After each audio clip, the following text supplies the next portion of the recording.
Pooja Plastic, bathroom accessories, essentials that make your bathroom beautiful, and many more. Pooja Plastic colorful range that makes every bathroom cheerful.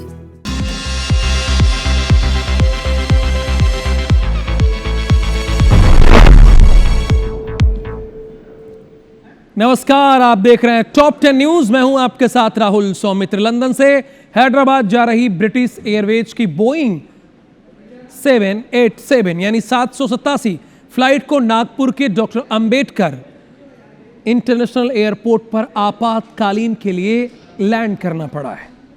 तकनीकी और operational दिक्कतों के कारण emergency landing हुई। Airport अधिकारियों के अनुसार फ्लाइट में सवार सभी 169 यात्री सेफ हैं। हालांकि सभी तकनीकी वजहों से विमान नागपुर में ही रुका हुआ है, यानी अभी भी तकनीकी वजहों से विमान नागपुर में रुका हुआ है, जिससे यात्रियों में इस बात को लेकर चिंता लगातार बनी हुई है। लंदन से हैदराबाद जा रही ब्रिटिश एयरवेज की बोइंग 787 फ्लाइट को नागपुर के डॉक्टर बाबा साहब अंबेडकर इंटरनेशनल एयरपोर्ट पर आपातकालीन लैंडिंग करनी पड़ी। तकनीकी और ऑपरेशनल दिक्कतों के कारण इमरजेंसी लैंडिंग हुई है।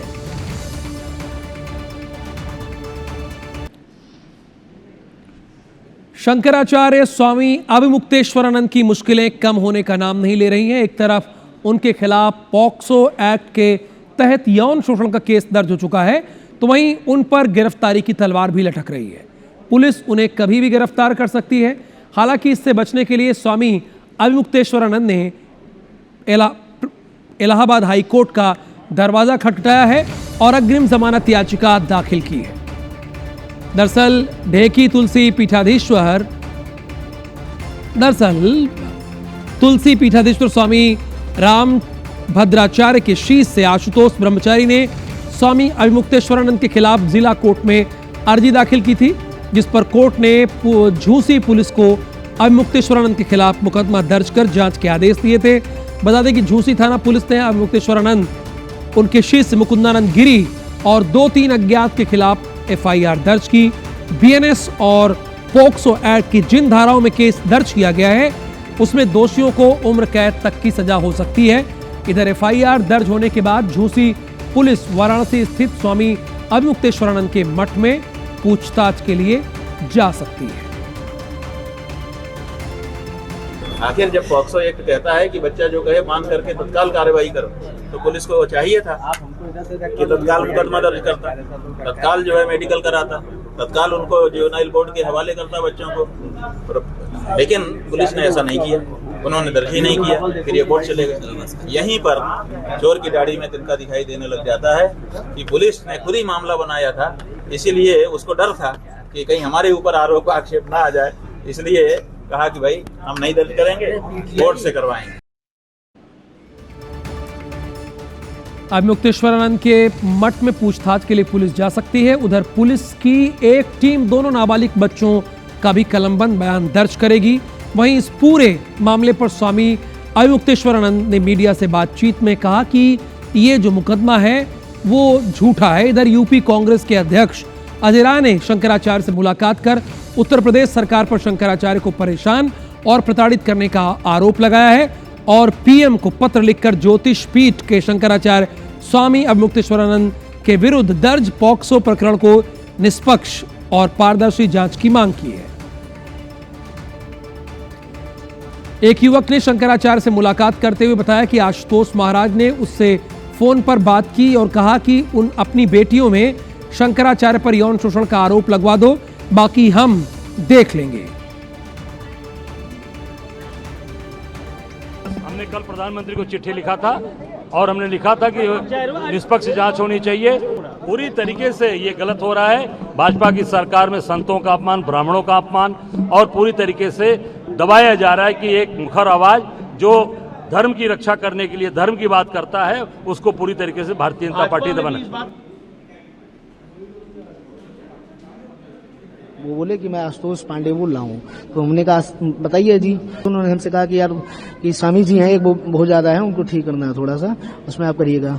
तो हमने कहा क्या है, तो कहने लगे वो यार तुम अपनी बेटी के लिए। हमने कहा यार कैसे सोच सकते हो, मतलब बड़े भैया तुम ये अपनी बच्चियों को लेकर कैसे तरीके से कर दे। कहले नहीं हम आपकी पूरी तैयारी वो करेंगे, सपोर्ट करेंगे, सुरक्षा की गारंटी लेते हैं, सारी चीजें हैं। मेरी बातचीत शंकराचार्य जी से मुलाकात करने का इतना था कि मैं अपनी बात को स्पष्टीकरण दे सकूं कि मेरा ना तो उनसे कोई लेना देना है, ना तो इस मठ से, और ना शंकराचार्य जी से मैंने किसी प्रकार का कोई आरोप नहीं लगाया किसी पे, और ना मैं लगाऊंगा भविष्य में।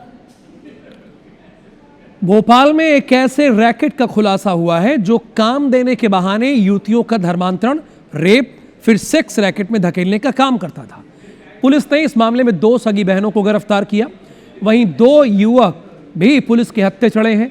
मामले में पुलिस को गिरोह के एमडी ड्रग्स तस्करी के भी कपड़े के अभी तुम पहन लो, तुम्हारे कपड़े अभी आधे घंटे में सूख कर आ जाएंगे जब तक तुम बैठो।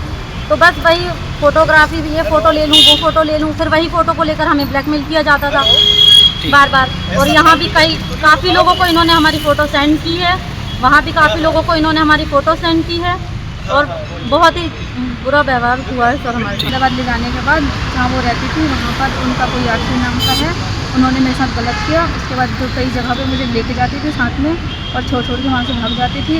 सेम मुझे भी वैसे ही कपड़े पहनाती थी कि ये कपड़े पहन लो, ये पहन लो, अनकम्फर्टेबल फील करती थी तो कहती थी कि फ़ोटो है मैं खींच के दिखाती हूँ, ये बोलकर खींची उनकी फ़ोटो। अब मुझे वो ब्लैकमेल कर रही है। कितने लोग थे इसमें?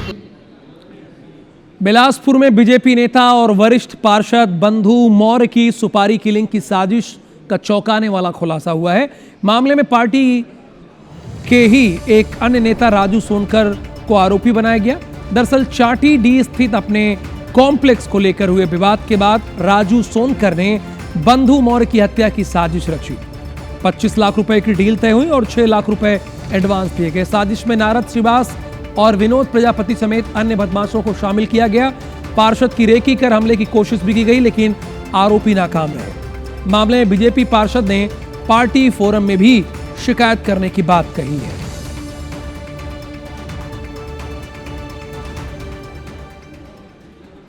दस साल पहले मैं उनको 2 दुकान और 3 गोदाम ऊपर हॉस्टल के टाइप का था, उनको दिया था मैं राजू को। तो उसमें बहुत ऐसी हरकतें करता था कि सब बाहर के आदमी आते रहे और रूम में रहते रहे। खाली नहीं कर रहा था तो हमने जबरदस्ती उसको खाली करवाया।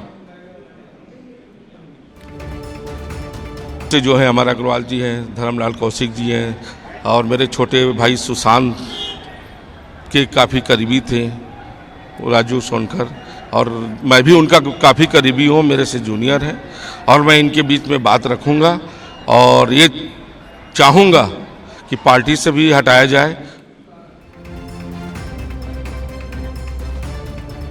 सोनकर का की दुश्मनी थी किसी बात को लेकर, कॉम्प्लेक्स के रास्ते को लेकर बंधु मौर्य से, और बंधु मौर्य को 2-3 बार वो धमकी भी दे चुका था। इसी बीच इन सब से जब बात चली कि नारद श्रीवास ने ये बताया कि हमारे पास बहुत से ऐसे अपराधी हैं जो कुछ भी कर सकते हैं, तो राजू सोनकर ने बोला कि ठीक है 25 लाख रुपए उनसे बात करो, 25 लाख रुपए मैं दूंगा और एडवांस में 6 लाख दूंगा, उसको रास्ते से हटाएं। अगली खबर ग्वालियर से है। यहां 13वीं के दौरान फिल्मी स्टाइल में युवती से डांस कराकर दनादन बंदूक से गोलियां चलाने का मामला सामने आया है। सोशल मीडिया में 47 सेकंड का एक वीडियो बहुत तेजी से वायरल हो रहा है। इस वीडियो में एक युवक कुर्सी पर बैठकर फिल्मी अंदाज में गोली चलाते हुए युवती से डांस कराता दिख रहा है। वीडियो बेहट थाना क्षेत्र के रहवाली गांव का है। मामले में एसडीओपी ने बताया कि वायरल वीडियो के बारे में जानकारी मिलते ही पूछताछ की गई है। पूछताछ में सामने आया है कि कुछ दिन पहले गांव में एक बुजुर्ग की 13वीं थी। इस दौरान नाच गाने का कार्यक्रम चल रहा था, जिसमें भिंड जिले का रहने वाला युवक ने फायरिंग की। मामले में पुलिस ने आरोपी के खिलाफ केस दर्ज कर लिया है।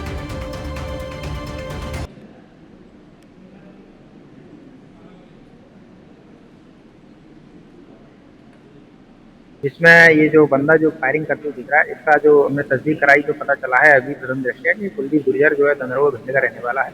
अभी इसकी तलाश जारी है और जिसने जो फायरिंग की है उसके संबंध में एफआईआर दर्ज कर ली गई है, और इससे जब इसकी गिरफ्तारी हो जाएगी इससे पूछताछ की जाएगी ये आम केवल लाइसेंसी था या अवैध था, उसके आधार पर हम लोग विवेचना में अग्रिम कार्रवाई करेंगे। सारंगढ़ बिलाईगढ़ जिले के झाल गांव में दिल दहला देने वाली घटना सामने आई। पारिवारिक विवाद के बाद आरोपी तुलसी सारथी ने अपने ही परिवार के 5 लोगों पर कुल्हाड़ी से अटैक किया। इस हमले में दादी, चाचा और 3 साल के मासूम बच्चे की वहीं मौके पर ही मौत हो गई, जबकि दादा और चाची गंभीर रूप से घायल हैं, जिनका इलाज रायगढ़ में जारी है। घटना के बाद पुलिस ने आरोपी को गिरफ्तार कर लिया है। दरअसल पूरा मामला डोंगरी पाली थाना क्षेत्र का है। घटना से एक दिन पहले आरोपी अपने चाचा राजेश सारथी से विवाद हुआ था। इसी विवाद के बाद आरोपी ने सुबह करीब 5 बजे सो रहे परिजनों पर धारदार हथियार से हमला कर दिया। वारदात के बाद आरोपी ने कुल्हाड़ी को गांव के तालाब में फेंक दिया और लौट आया। सूचना मिलने पर पुलिस मौके पर पहुंची और जांच के बाद आरोपी को गिरफ्तार किया। फिलहाल पुलिस पूरे मामले की जांच कर रही है।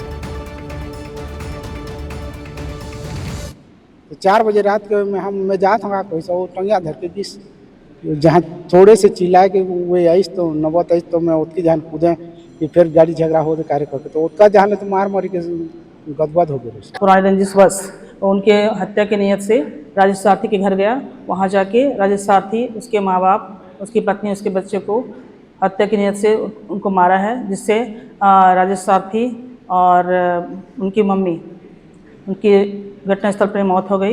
एवं हॉस्पिटल ले जाते समय उनका बेटा प्रशांत की मृत्यु हो गई और 2 की इलाज चल रही है। राजधानी रायपुर के मंदिर हसौद थाना क्षेत्र में एक महिला की संदिग्ध परिस्थितियों में डेथ हो गई। घटना से इलाके में सनसनी है। मृतका की पहचान कर ली गई है। प्रारंभिक जानकारी के अकॉर्डिंग महिला का शव फांसी के फंदे पर लटका मिला। परिजनों और स्थानीय लोगों ने इस घटना को लेकर हत्या की आशंका जताई है।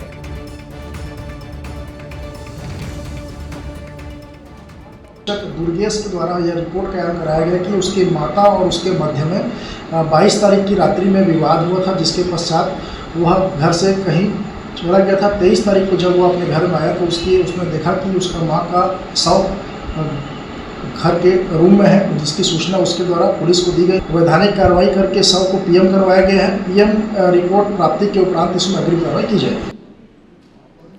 राजगढ़ में भील समाज के लोगों ने जाम लगाया है। तलेन के चौराहे पर जाम लगाया है। असल में हार्ट अटैक से महिला की जान चली गई थी। लोगों ने पुलिस पर मानसिक दबाव का आरोप लगाया। पारिवारिक विवाद में महिला के घर पहुंची थी पुलिस। महिला के पति को पुलिस ने बुलाया था थाना। परिजनों का आरोप है कि तनाव में महिला की मौत हुई है। तलेन थाना क्षेत्र का ये मामला बताया जा रहा है।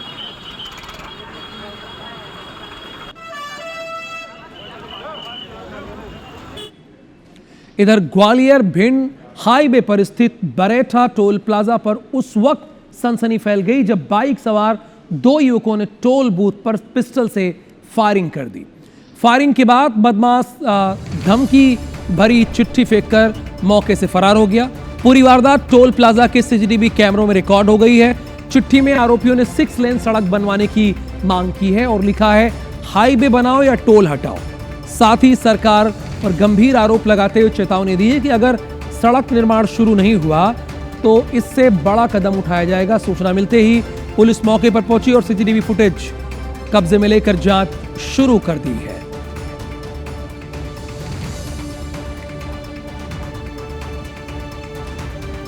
दो अज्ञात व्यक्ति मोटरसाइकिल से आए, उनके द्वारा टोल के बूथ नंबर 7 पर फायर किए गए हैं। एक मोटरसाइकिल से 2 व्यक्ति आए थे मुँह बांधे हुए।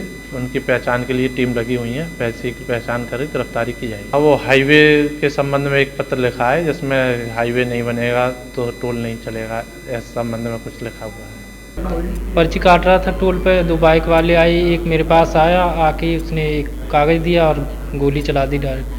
4-5 फायर की, 5 सिस्टम कंप्यूटर में लगी थी और बाकी 2 पता नहीं कहाँ बाहर। टीकमगढ़ में मध्य प्रदेश की पूर्व सीएम उमा भारती के भतीजे और बहू को बम से उड़ाने की धमकी मिली है। मामले की शिकायत उन्होंने देहात थाने में दर्ज कराई है, जिसके बाद पुलिस आरोपियों की तलाश में जुटी है। असल में उमा भारती की बहू और जिला पंचायत अध्यक्ष उमिता राहुल लोधी को 22 फरवरी की रात करीब 10:30 बजे एक आईडी से फेसबुक पोस्ट पर आपत्तिजनक और धमकी भरा कमेंट आया। कमेंट में लिखा कि उनके पति और पूर्व मंत्री राहुल लोधी को बम से उड़ाने की धमकी दी गई है। धमकी भरे कमेंट के कुछ ही घंटों बाद 2 नकाबपोश युवक उनके बंगले में भी धमकाने के लिए पहुंचे। मामले की शिकायत के बाद साइबर सेल की मदद से धमकी देने वाले फेसबुक अकाउंट की जांच हो रही है।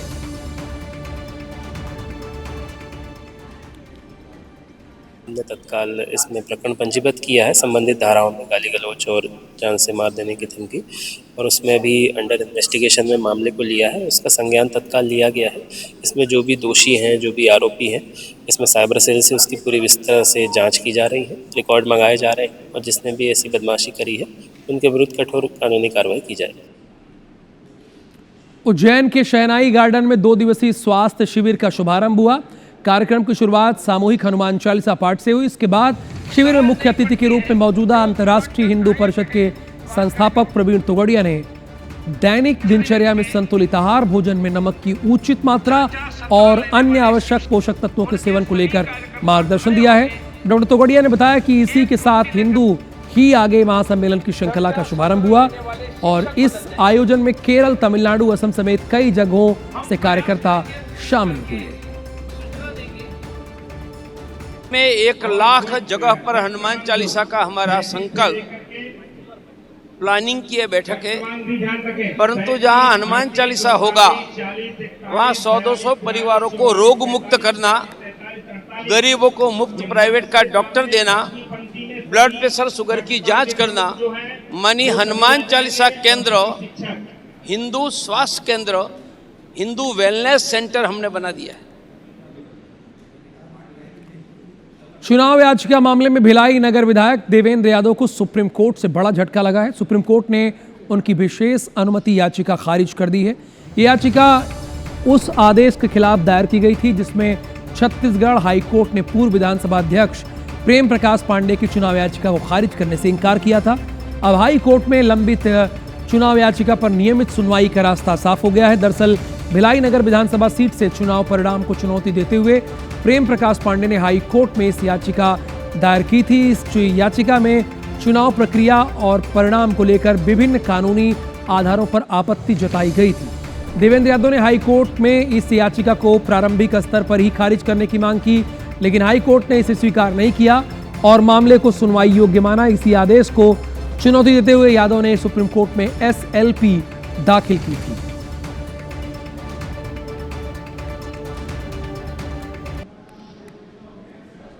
होली दहन से पहले बड़वानी के नागलवाड़ी और पलसूद में आदिवासी समाज का पारंपरिक परिणय पर्व भगोरिया धूमधाम और उल्लास के साथ मनाया गया।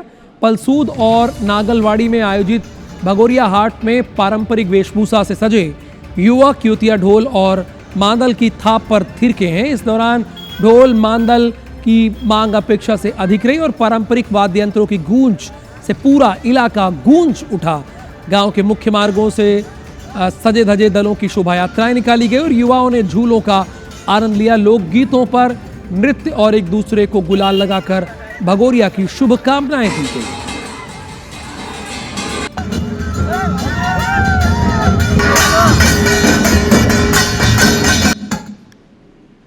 इंदौर में ट्रैफिक व्यवस्था सुधारने के लिए पुलिस ने अब ड्रोन कैमरों को मैदान में उतारा है। शहर के व्यस्त इलाकों में ड्रोन ट्रैफिक नियम तोड़ने वालों पर पैनी नजर रख रहे हैं। नो पार्किंग में वाहन खड़ा करने से लेकर लेफ्ट टर्न बाधित करने वालों के खिलाफ सख्त कार्रवाई की जा रही है। 2 दिन की कार्रवाई में करीब 180 चालान बनाए गए हैं। कंट्रोल रूम से अधिकारी ड्रोन के जरिए प्रमुख चौराहों और बाजारों की मॉनिटरिंग भी कर रहे हैं। जैसे ही जाम की स्थिति दिखाई देती है तुरंत संबंधित टीम को मौके पर भेजा जाता है। जो व्यक्ति रॉन्ग पार्किंग या रॉन्ग डायरेक्शन में जा रहा है, चौराहों में गलत तरीके से अंदर प्रवेश कर रहा है, ऐसे सभी लोगों पे ड्रोन की नज़र से हम उसको देखेंगे और उसके खिलाफ हमारी जो टीम अभी चल रही है चारों जगह वो तत्काल उनको पकड़ेगी और उनके खिलाफ कार्रवाई करेगी। कोई भी व्यक्ति ये सोचे कि हम चुपचाप चोरी ट्रैफिक नियमों का उल्लंघन करेंगे तो अब ऐसा हो नहीं पाएगा और उनको तत्काल उनको पकड़ कर कार्रवाई की जाएगी। इंदौर के सुपर स्पेशलिटी अस्पताल में कैंसर पीड़ित छोटे मरीजों के लिए अलग से वार्ड बनाए गए हैं। प्रशासन की पहल पर बच्चों के लिए विशेष वार्ड तैयार किया गया है जिससे इलाज के दौरान उन्हें बेहतर और सकारात्मक माहौल मिल पाएगा। बुरहानपुर के 3 साल के कुश जो ब्लड कैंसर से पीड़ित हैं उसका पिछले 4 महीनों से यहाँ इलाज चल रहा है। पहले बच्चों और बड़ों को एक ही वार्ड में रखा जाता था जिससे छोटे मरीजों को परेशानी होती थी। इसको लेकर कुश के पिता कलेक्टर के पास पहुंचे थे। मामले को गंभीरता से लेते हुए प्रशासन ने बच्चों के लिए अलग वार्ड बनाने का फैसला लिया। जिसे प्ले हाउस की तरह तैयार किया गया। अभी फिलहाल इस वार्ड में 3 साल से लेकर 14 साल तक के करीब 10 बच्चे भर्ती हैं। बच्चों के अभिभावकों ने इस पहल के लिए कलेक्टर और मुख्यमंत्री का धन्यवाद जताया है। परेशानी मेरे बच्चे को ब्लड कैंसर था। ब्लड कैंसर के इलाज में मतलब बहुत ही ज़्यादा परेशानी हो रही थी, तो जो कलेक्टर साहब है उनके द्वारा पूरी दवाई की सुविधा मिली है। फिर जो फाउंडेशन से जो हमारे बच्चे को खेलने की चीज़ें मिली है, पढ़ाने मैडम आती हैं वहाँ, फिर टीवी लगी है, कुछ सब कुछ बस सब ये 3-3, 4-4 साल के सब कैंसर पेशेंट है। तो है मतलब बहुत जो कैंसर हो जाता है बहुत कम उम्र में, बहुत कठिन परिस्थिति रहती है, तो वो बच्चे जो हैं उस कैंसर से कैसे आगे बढ़ें लड़ाई लड़ते हुए, उनका इलाज तो हम करेंगे ही, लेकिन साथ ही साथ उनका जो बौद्धिक विकास है और बाकी उनके खेलकूद की गतिविधि होने के लिए, तो इसलिए ये सारी व्यवस्थाएं की गई हैं और माननीय मुख्यमंत्री जी के निर्देशानुसार इस पर निरंतर अच्छा कार्य किया जा रहा है। टॉप 10 न्यूज़ में आज के लिए बस इतना ही। मुझे और मेरी पूरी टीम को दीजिए अनुमति। नमस्कार।